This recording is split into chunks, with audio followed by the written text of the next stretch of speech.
This is for you, Tommy. In the name of Allah, the death angel doesn't care if you're big. I will cut your mother. I'll rip, you will eat your mother. I'm telling you, I will kill you and take your merchandise. You better pray 2 rakats, you bloody kuffar. Better pray to your Lord, because I will kill you and...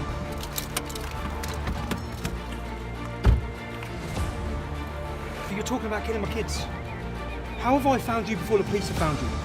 How have I got you here for... A pro-Islamist man openly vowed to kill Tommy Robinson online, and before he could turn around he was tracked down, confronted, and eventually taken into police custody. What started as another internet threat quickly turned into something far more serious, and honestly far more disturbing. It's been an eventful week in my household. Any of you lads out there who think you've been in the doghouse? You don't know about the doghouse, man. At the start of this week, we had the start of the Darren Osborne terror trial. That's for the outside Finsbury Park Mosque. Now, I was falsely accused to be sending direct messages to Darren Osborne by the media and by the CPS. What this has resulted in is a mass backlash against... Now, if you've followed Tommy for any length of time, you already know this isn't new. Threats come with the territory. But this one was different. This one crossed a line that couldn't be ignored. This story begins during what Tommy Robinson describes as one of the most stressful weeks his family has ever faced. And you can hear it in his voice. He's tired, angry. But more than anything, he's worried. Not about himself, but about his family. And I've received so many death threats. Things that I should never have to read about my children. People threatening to chop up my children, to eat my children, to rape my daughters, to kill my wife, to kill my mum.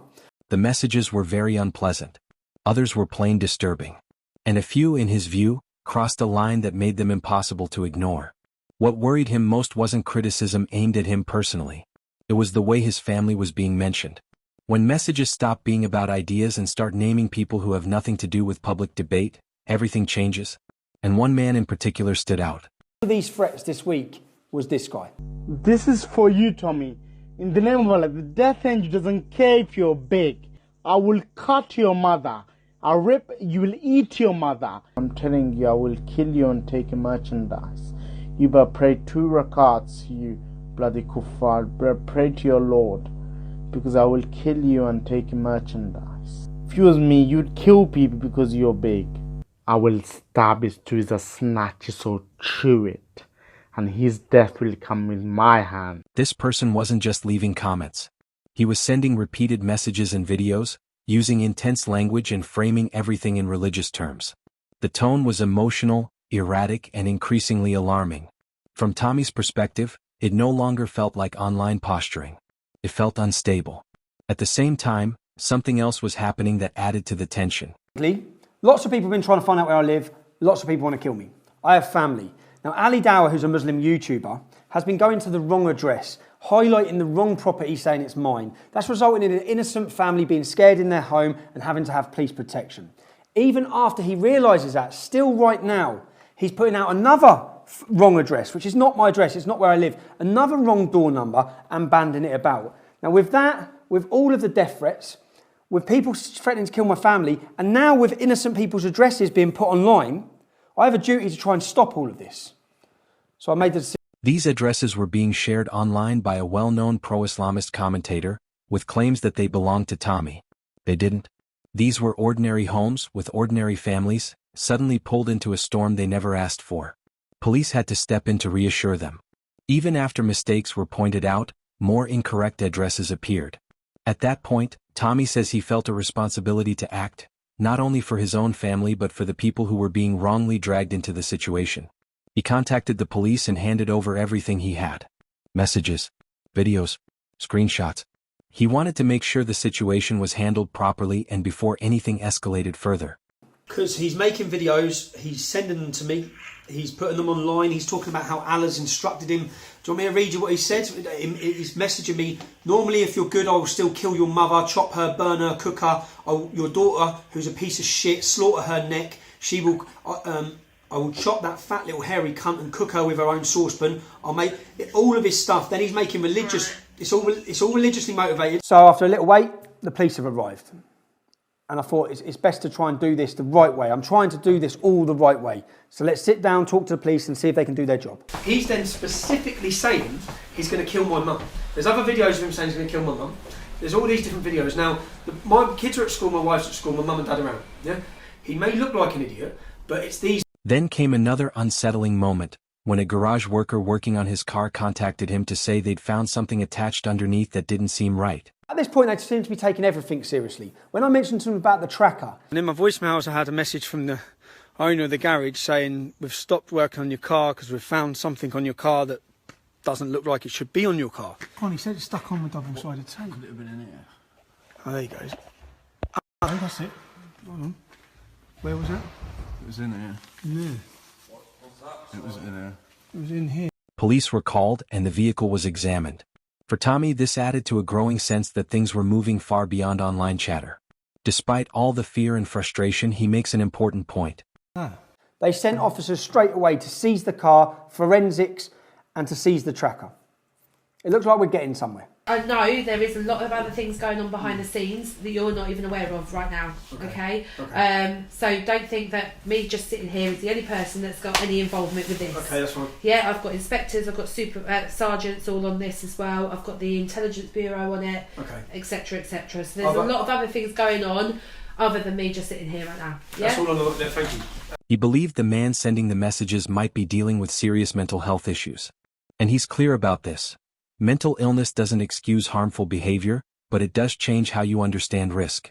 Someone who is unwell can be more easily influenced and less aware of consequences. Of watching the videos of this man threatening my family, I had the inkling that he may be suffering from mental illness. That doesn't make it less dangerous. Sometimes it can make it more dangerous. He's unpredictable. He's being used, he's being manipulated. This is what I believed at the time. He's being used, he's being manipulated, he's being wound up to go on a killing spree. Right now, Ali Dawah's banding innocent people's addresses around with this individual who wants to go and kill everybody. Okay? Massive concern for me. Huge concern. Now, if we look at previous cases over the last 12 to 18 months, we had an 85-year-old grandmother beheaded in her garden by a Muslim suffering from mental health issues, screaming Allah Akbar. We've seen the Leytonstone tube attack, where a man come out stabbing everyone trying to kill them while shouting Allah Akbar. Apparently he was suffering from mental illness. We've seen in Russell Square in London, you probably wouldn't have heard of many of these instances. Russell Square in London, where a Somalian Muslim had gone on a rampage stabbing 7 random people in a park, murdering an American tourist while shouting Allah Akbar. That actual individual had gone to the mosque in the morning, hearing all these voices to kill people, and rather than ring mental health or ring the police, they said prayers for him to Allah. And he then went on a... These are all past incidents where warning signs were visible but not acted on quickly enough, leading to tragic outcomes that everyone later said could have been prevented. And Tommy was clear he didn't want this to become another one of those stories. So while police continued their investigation, Tommy gathered information about the individual and passed it on. Bearing in mind I know all of this, I then see what I believe is possibly a mentally disturbed individual who's quoting scripture and text from Islamic scripture. He's quoting, all the things he's quoting is to do with his religion. I then look in and find things out about him, and I find out that he goes to the mosque every single day, Mitcham Mosque. I then pay a reward, and I find out where he lives and his real name, all of which I give to the police right here, right now, in that meeting. No, thank you. No. And his name there is... This is another Facebook. But then I found... So these are different Facebook profiles. That's the one he's using to threaten me. Now, when I've looked through, he went to high school. Now, when I've looked up kids that went to school with that name, I found... So, before his name, which makes sense with the card, that's his real name. I done all of their job for them. Prior to sitting down and meeting with them, I found out and paid a reward to find out who the man was, where he lived, his real identity. They've got the evidence, as you can see. It's clear as day he's threatening to murder and kill. That's a serious crime. All they have to do is go and pick him up. And then, rather than waiting, he made the decision to meet the person in public. Not to confront him aggressively, not to provoke him, but to see who he really was. In London, and I had to do the police's job, which is what we done yesterday for them. So, yesterday morning, I gave the police the man's name, his address, where he lives. That's where he lives over there. So a day's gone by. I then have a duty. So I then decide to do whatever I need to do to protect my family and make sure that this man is taken off of our streets. Get out. Get out. Yeah. Have you got mental health issues? Yeah. Right, so you're talking about killing my kids. How have I found you before the police have found you? How have I got you here before the police have found you? Where are you running to? I'm not going to hurt you. I'm not going to hurt you. You're threatening to murder my children, bruv. I'm not going to hurt you, okay? If I wanted to hurt you, I'd already hurt you. Okay. I'm not going to hurt you. You're threatening to murder my children.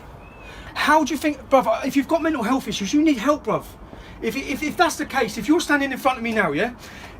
Are you going to come to my house and hurt my family? No. So why are you saying it, kid? Someone keep brainwashing. The contrast was striking. The person behind the messages didn't match the image created online. Instead of confidence, he was nervous and afraid. Tommy made it clear he wasn't there to harm him. He simply wanted answers. Who's brainwashed you? Ali Dawah. Ali Dawah's brainwashed you to kill my kids. I got that from YouTube, actually. Someone said he'll kill someone and take his merchandise, like some Islamic. Have an arm wrestle. Can you have an arm wrestle? See, mate. Look, listen, friendly one. Friendly one. Look. Oh my God. Look. Look, son, I can see. Yeah. See, I'm meeting you now, and I know there's no danger to my family. Yeah. Okay, I'll protect you. Protect me. So Ali Dawah, talk to me. So Ali Dawah brainwashed you. It seems this online troll acted from whatever he had been told, the videos he'd watched, and how he's being taught to see certain people as enemies. Slowly, it has become clear that he hadn't fully thought through what he was saying or the consequences that could follow. So Ali Dawah's been brainwashing him. Here we have a mentally ill man, clearly mentally ill, a victim, a vulnerable person, who's told us Ali Dawah, the same man who you've seen the screenshot for, passing a new address around, the same man that gave an innocent family's address out last week, the same man that's had a complete campaign to put where I live and find where I live. That's who's been brainwashing him. This is dangerous.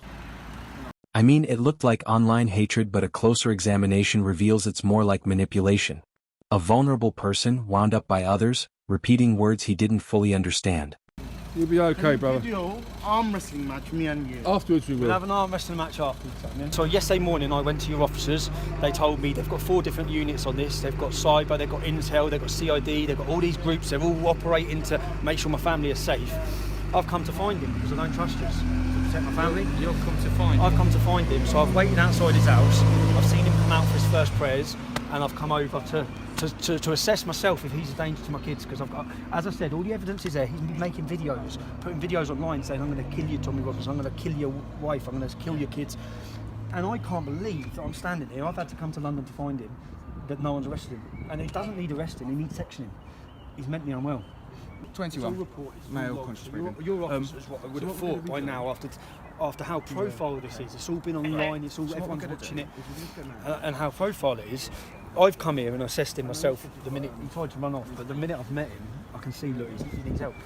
He's got mental health issues. I've had attack after attack after attack. You've never arrested anyone, done anyone. You've never prosecuted anyone. I get continually. I'm fed up of sitting and reading comments from Muslims saying they're going to butcher and kill my kids and my family, and I shouldn't have to do. How convenient. It seems as though the cops were waiting for Tommy to do the heavy lifting for himself. The so-called mentally ill pro-Islamist person was arrested and removed from the situation before anyone was hurt. We always hear about, after terrorists, he was mentally ill. Now, if this man would have come and killed me, or killed an innocent person in the home, or killed a woman, it's too late then. It's too late. Someone's life has gone. We always hear this, and it's these people that are used, that are manipulated, that are wound up. First thing I asked him was, what do they teach you at mosque? And he genuinely looked scared when he said to fear Allah. And he looked scared, like he is scared of Allah. So when someone sets him on a path to do something for Allah, this is the sort of vulnerable victim that will do it. Yeah. You want a little arm wrestle? 1, 2, 3, go. Eyes. Oh, there you go, see? See how strong you are? He is strong, he is strong. There you go. But before his arrest, Tommy made him understand something very fast. Because people like him are often left to deal with the consequences alone.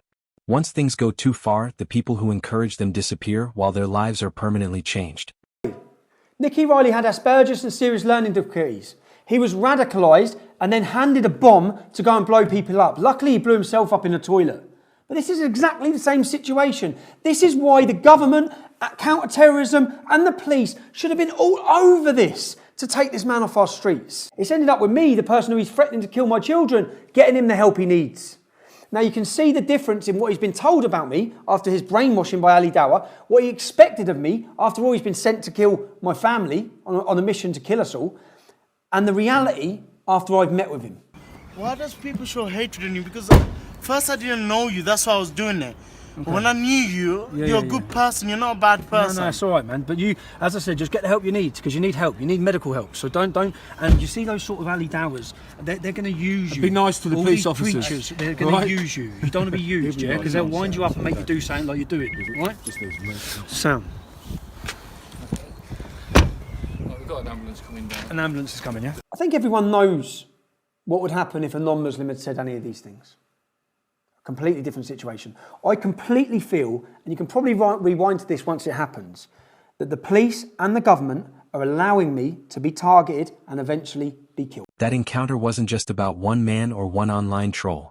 It points to how quickly words can escalate, how vulnerable people can be influenced, and how important it is to take warning signs seriously before it's too late.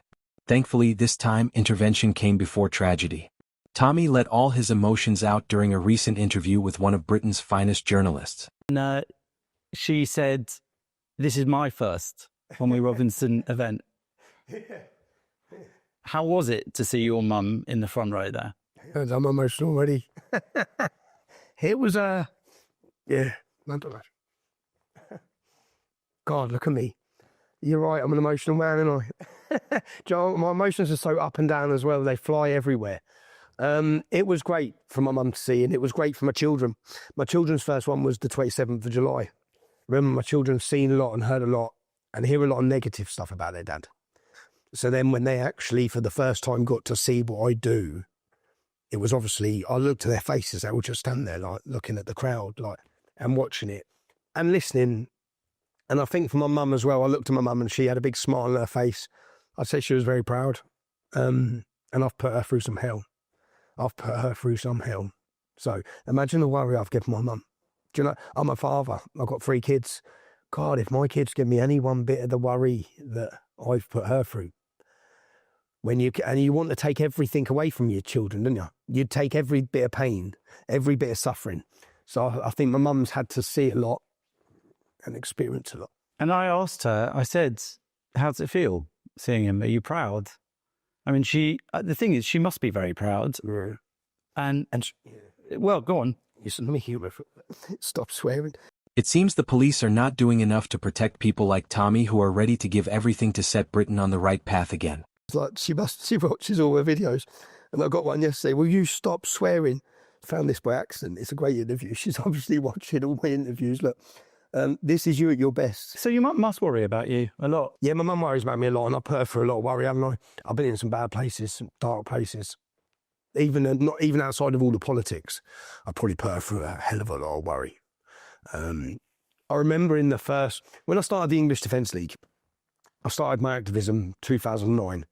I had a family at that point, and I had 2 successful businesses and 7 properties. So I was doing well. And my passion was making money.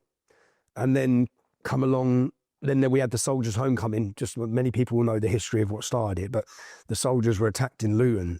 And then I formed the United People of Luton, which developed into the English Defence League. And then I started the movement, and it was when I got invited on Jeremy Paxman. And my mum had been begging and crying, my whole family had. "Stop, Stephen, please stop." Because in the first 6 months, the police kicked the door off 3 times. They raided my mum's house. They ransacked her house. It was all when I looked at it, it was all pressure tactics. So they were trying to crush. I was coming out and talking about grooming gangs. This was at a time when there was no mention of grooming gangs, and the police were in total cover-up mode across the country. South Yorkshire police travelled down. They raided my mum's house with guns. This is the same police force, Rotherham Police Force. They travelled down. They gave me a criminal damage charge. They went to my children's home and my mum's house, ransacked both of them, and then they gave me bail conditions not to be in a group of 3 or more English Defence League. The bail date was to prevent me talking at another English Defence League demonstration in Yorkshire, and it was Yorkshire police that come down. This was total cover-up mode. Let us know in the comments if you support Tommy Robinson and would like to see more videos like this. Thanks for watching.